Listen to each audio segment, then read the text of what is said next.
नागपूरच्या हिंगणा पोलीस ठाण्याअंतर्गत गुरुवारी रात्री उशिरा दाताळा फाट्याजवळ दुचाकीवरून घरी परतणाऱ्या टेम्पो चालकाची अज्ञात आरोपींनी हत्या केली। दिनेश हरिदास नागराळे असं मृतकाचं नाव आहे।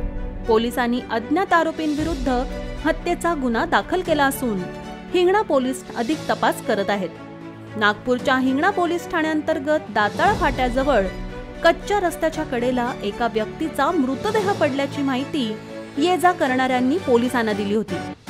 पोलिसांनी घटनास्थळ गाठून मृतदेहाचा पंचनामा करून शवविच्छेदनासाठी रुग्णालयात पाठवून हत्येचा गुन्हा दाखल केला असून आरोपींचा शोध सुरू आहे।